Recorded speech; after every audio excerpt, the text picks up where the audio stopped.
ما كان محمد أبا أحد من رجالكم ولكن رسول الله وخاتم النبيين. صدق الله العلي العظيم وصدق رسوله النبي الأمين المكين الكريم ونحن على ذلك لمن الشاهدين والشاكرين والحمد لله رب العالمين. وہ جو نہ تھے تو کچھ نہ تھا، وہ جو نہ ہو تو کچھ نہ ہو، جان ہے وہ جہان کی، جان ہے تو جہان ہے۔ آئیے ہمارا مل کر آقا نامدار، مدینے کے تاجدار، دونوں عالم کے مالک و مختار، ہم غریبوں کے غم گسار، شفیع روز شمار، نائب پروردگار، ہمارے آقا و مولا جناب محمد مصطفیٰ صلی اللہ تعالی علیہ وسلم کی بارگاہ بےکس پناہ میں درود و سلام کا نذرانہ پیش کریں اور بآواز بلند پڑھیں۔ اللہم صلی علی محمد صلی اللہ علیہ وسلم، صلو علیہ الصلاۃ والسلام علیک یا رسول اللہ صلی اللہ تعالی علیہ وسلم۔ حضرات محترم، میرے آقا صلی اللہ علیہ وسلم کی مقدس ذات پاک سے اگر اپنے تعلق کو سمجھنا ہو اور یہ جائزہ لینا ہو تو سب سے پہلے ہم اپنی زندگی کو دیکھیں، اپنے عناصر حیات کو دیکھیں اور پھر یہ جائزہ لینے کی کوشش کریں کہ ہمارا تعلق ہمارے نبی کی ذات سے کیا ہے اور کیسا ہے۔ عزیزان ملت اسلامیہ، یہ پروردگار عالم کا نظام ہے، یہ اس کی سنت جاریہ ہے کہ اس کی پھیلی ہوئی فطرت اور تخلیق کی ہوئی فطری کائنات اس بات کی شاہد ہے کہ اللہ تبارک و تعالیٰ نے ہر اس چیز کو آسان فرما دیا ہے، ہر اس چیز کو سہل فرما دیا ہے جس کی انسان کو سب سے زیادہ ضرورت تھی۔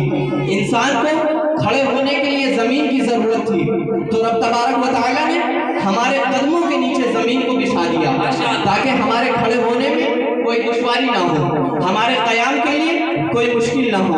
ہمیں غذا کی ضرورت تھی تو رب تبارک و تعالیٰ نے اسی زمین کے سینے میں ہمارے لیے ہزاروں غذا کے سامان پوشیدہ فرما دیے۔ ہمیں پانی کی ضرورت تھی، پانی کے بغیر ہم چند گھنٹوں سے زیادہ زندگی نہیں گزار سکتے تھے تو رب تبارک و تعالیٰ نے اسی زمین کے اندر پانی کو بھی پوشیدہ فرما دیا۔ لیکن ایک چیز ایسی تھی جس کی ضرورت انسان کو پانی اور غذا سے بھی زیادہ ضروری تھی۔ وہ چیز کیا تھی؟ وہ چیز ہوا تھی۔ ہوا کے بغیر انسان ایک لمحہ بھی نہیں گزار سکتا، ہوا کے بغیر انسان ایک سانس بھی نہیں لے سکتا۔ تو رب تبارک و تعالیٰ نے ہوا کو زمین کے اندر نہیں پوشیدہ فرمایا، ہوا کو چند فٹ کے فاصلے پہ نہیں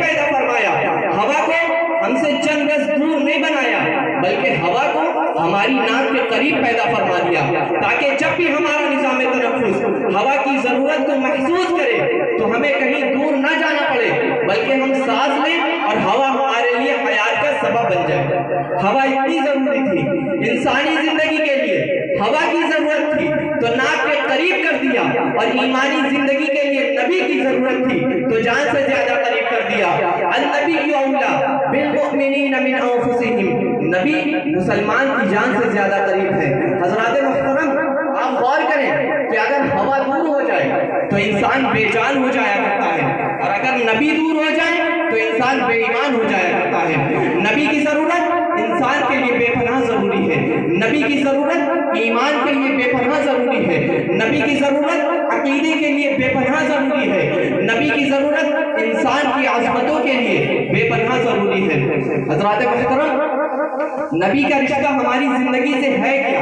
نبی کا تعلق ہماری زندگی سے کیا ہے؟ اگر آپ اسے سمجھنا چاہیں تو اپنی زندگی کو دیکھیں کہ ہماری زندگی دو چیزوں کا مجموعہ ہے، ایک کو ہم دیکھ سکتے ہیں اور دوسرے کو ہم نہیں دیکھ سکتے۔ ہم جسم اور روح کا مجموعہ ہے۔ جسم نظر آتا ہے مگر روح نظر نہیں آتی۔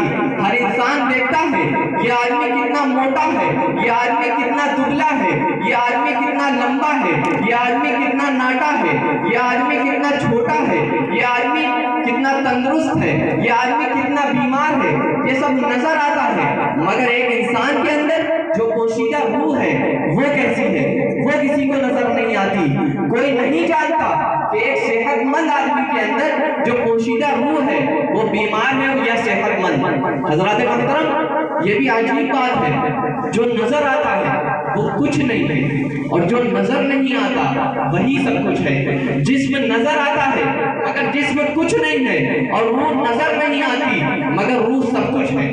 حضرات، آپ نے ایک انسان کو چند انسانوں کے کاندھوں پر سوار ہو کر جاتے ہوئے دیکھا ہوگا۔ کیا کبھی آپ نے ان جنازہ لے جانے والوں سے پوچھا کہ اسے کہاں لیے جا رہے ہو؟ یہ ہمارا ساتھی تھا، ہماری آبادیوں میں رہتا تھا، ہماری محفلوں کی زینت تھا، کل تک ہمارے ساتھ قہقہے لگاتا تھا، کل تک ہمارے ساتھ تفریح کرتا تھا، آج یہ خاموش ہو گیا ہے، کیا اسے شہر خاموشہ میں لیے جا رہے ہو؟ نہ لے جاؤ، اس ساتھی کو ہمارے شہر و چمن میں رکھ دو، ہم اس کے ساتھ ویسے ہی زندگی گزاریں گے جیسے ماضی میں گزارا کرتے تھے۔ تو یقیناً آپ کو مجنون کہا جائے گا، آپ کو دیوانہ کہا جائے گا، آپ کی ذہنی حالت پر شک کیا جائے گا، کیونکہ وہ مردہ ہو چکا ہے، اب اسے شہر خاموشہ میں پہنچایا جائے گا۔ لوگ کہیں گے مت روکو، جب تک روح اس کے جسم کے اندر موجود تھی تب تک یہ آبادیوں میں چلتا تھا، زندگی کے مظاہر کرتا تھا، اب روح نے جسم کا ساتھ چھوڑ دیا ہے، اب اس لیے اسے شہر خاموشہ میں پہنچایا جائے گا، قبرستان میں بسایا جائے گا۔ پتہ چلا اصل جسم نہیں ہے، اصل روح ہے۔ اگر روح نکل جائے تو جسم بے جان ہو جایا کرتا ہے۔ حضرات محترم، آپ دیکھیں اگر جسم سے روح نکل جائے تو جسم بے جان ہو جایا کرتا ہے۔ پتہ چلا اصل جسم نہیں ہے، اصل روح ہے۔ اگر روح نکل جائے جسم سے تو جسم کیڑے مکوڑوں کی غذا بن جایا کرتا ہے۔ روح اگر جسم سے نکل جائے تو جسم دسیوں من مٹی کے اندر دبا دیا جاتا ہے۔ اگر روح نکل جائے تو آپ دیکھیں کہ عزیز سے عزیز بیٹا، عزیز سے عزیز باپ اپنے باپ اور بیٹے کی میت کو گھر پہ رکھ کر کے بھی عقیدت و احترام کی نگاہ سے بھی نہیں دیکھتا۔ پتہ چلا اصل جسم نہیں ہے، اصل روح ہے۔ اگر روح نکل جائے تو جسم کی کوئی حیثیت نہیں ہوتی۔ حضرات محترم، جیسا کہ میں نے عرض کیا کہ انسان دو چیزوں کا مجموعہ ہے، ایک کو ہم دیکھ سکتے ہیں اور دوسرے کو ہم نہیں دیکھ سکتے۔ ہم جسم اور روح کا مجموعہ ہیں۔ اسی طریقے سے اللہ تبارک و تعالیٰ نے انسان کو جو مذہب عطا فرمایا ہے وہ بھی دو چیزوں کا مجموعہ ہے، ایک کو عمل کہتے ہیں اور دوسرے کو عقیدہ کہتے ہیں۔ عمل نظر آتا ہے مگر عقیدہ نظر نہیں آتا۔ ہر انسان دیکھتا ہے یہ شخص نماز پڑھ رہا ہے، یہ نظر آتا ہے، یہ شخص روزہ رکھ رہا ہے، یہ نظر آتا ہے، یہ شخص حج کرنے جا رہا ہے، یہ نظر آتا ہے، یہ شخص زکوٰۃ دے رہا ہے، یہ نظر آتا ہے، یہ شخص کلمہ پڑھ رہا ہے، یہ نظر آتا ہے، مگر اس کا اپنے خدا سے کیا تعلق ہے نظر نہیں آتا، اس کا اپنے نبی سے کیا تعلق ہے نظر نہیں آتا۔ میں کہتا ہوں جس طریقے سے روح نظر نہیں آتی مگر روح سب کچھ ہے. اگر روح نکل جائے تو جسم بے جان ہو جایا کرتا ہے. اسی طریقے سے عقیدہ نظر نہیں آتا مگر عقیدہ سب کچھ ہے.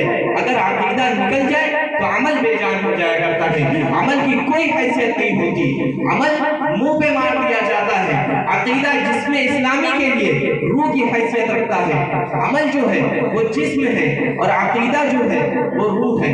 حضرات محترم، آج آپ عمل کو سنوارتے ہیں، عمل کو نکھارتے ہیں. کیا کبھی آپ نے عقیدے کے بات کو بھی سمجھنے کی کوشش کی کہ عقیدہ کتنا ضروری ہے؟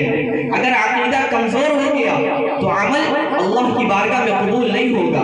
عقیدے کی بنیاد پر اعمال قبول ہوا کرتے ہیں. اسی لیے علماء اہل سنت ہر دور میں عقیدے کی اہمیت کے اوپر زور دیا کرتے ہیں کہ اگر عقیدہ کمزور ہو گیا تو عمل کی کوئی حیثیت نہیں ہوگی. عمل ناکارہ سمجھا جاتا ہے، بے جان سمجھا جاتا ہے، مردہ سمجھا جاتا ہے، زندہ نہیں سمجھا جاتا، معاشرے سے نکال دیے جانے کے قابل سمجھا جاتا ہے اور مٹی کے اندر دفن ہونے کے قابل سمجھا جاتا ہے.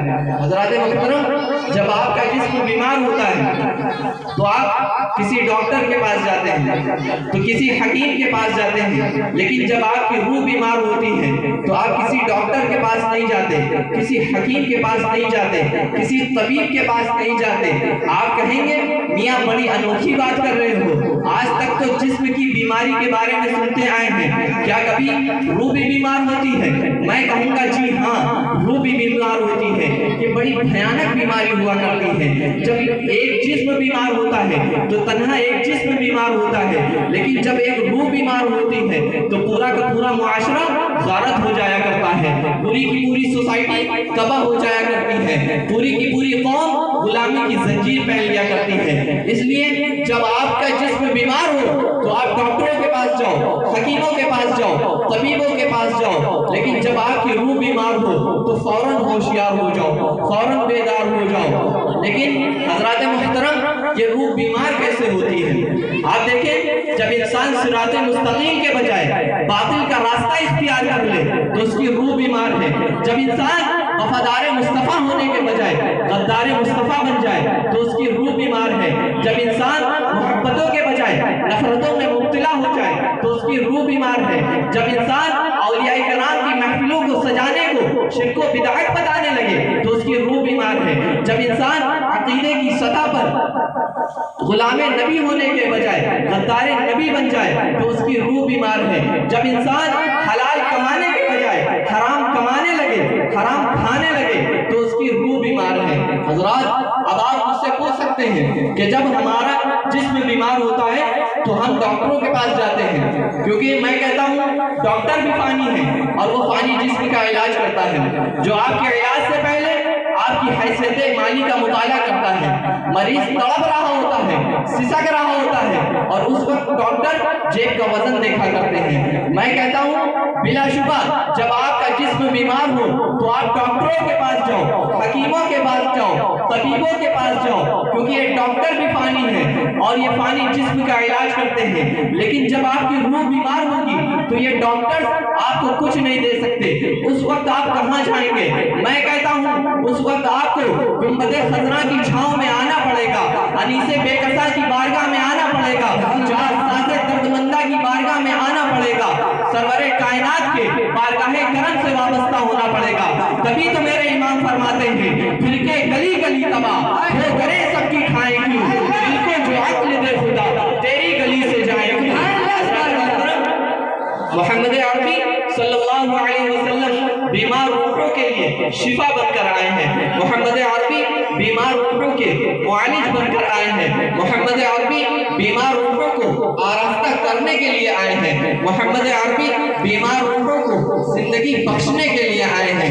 حضرات محترم، جب آپ کا جسم بیمار ہو تو آپ ڈاکٹروں کے پاس جاؤ، لیکن جب آپ کی روح بیمار ہوگی تو اس وقت آپ کو محمد رسول اللہ صلی اللہ علیہ وسلم کی بارگاہ میں آنا پڑے گا، چار ساز دردمندہ کی بارگاہ میں آنا پڑے گا، انیس بے کسا کی بارگاہ میں آنا پڑے گا، اس ذات کریم کی بارگاہ میں آنا پڑے گا جس کے قدموں کی برکت سے آج دنیا کا ذرہ ذرہ روشن ہے. حضرات محترم، آج گلی میں ٹہلنے والے کچھ عقل کے اندھے، شکل کے گندے ہم سے یہ سوال کر سکتے ہیں کہ ہم تو